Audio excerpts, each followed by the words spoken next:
I don't believe in motivation as a concept. I believe in discipline and defined purpose. People who ask about motivation are basically saying, I don't feel like doing this. How do I feel like doing this? And the answer is, the true red pill is, you're never going to feel like doing it all of the time. Sometimes you're not going to want to do it. Doesn't matter what it is. If I were to tell you to go surfing or skateboarding or driving a Ferrari every day, there's going to be days you wake up where you just don't feel like doing it, no matter how fun it is.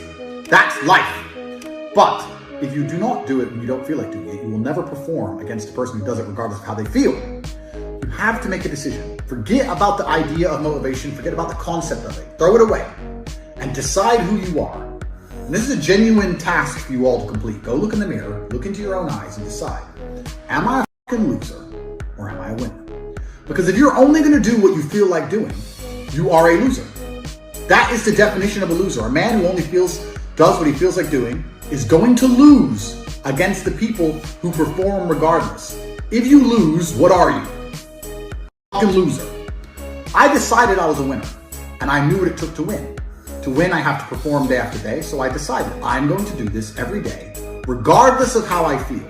Some days I'll enjoy it, some days I won't, some days it'll be fun, some days it won't. But I'm going to do it every single day to the best of my ability. I will not allow my emotional state to affect my actions. That's what winners do.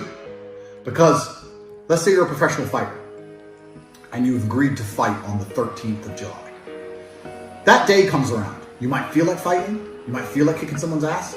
You might not feel like fighting. You might be a little bit sick. But it's the day. The arena's booked. You have to fight. So you don't get to say, well, I don't feel like it now. You don't get to lose and tell people, well, I didn't feel like it on that day. You just have to do it. You have to be good enough on your worst day to beat your opponent on his best day. It might be your worst day, it might be his best day. You still have to fight, and you still have to win. That's the game. So when people ask me about motivation, I make it very clear. I say, listen, motivation has nothing to do with any of this. This is about who you are. It's about your purpose, your divine purpose given to you, dictated by God. Are you the kind of person who lives a life worth living, or are you a loser? Now, watching this, there's going to be some of you which fall into each category. You're not all winners. You're in the right place. But some of you are probably still lazy losers. That's the reality. Listen to this video. Take 10 minutes out of your life. Go look in the mirror. Look yourself deep in the eyes. Look at yourself and decide, are you a fucking loser? Because if you're a loser, you can go read and watch a bunch of motivation to try and convince yourself to do a little bit of work. Or are you a winner? Because if you're a winner, you don't give a fuck how you feel. Work needs doing and it must be done.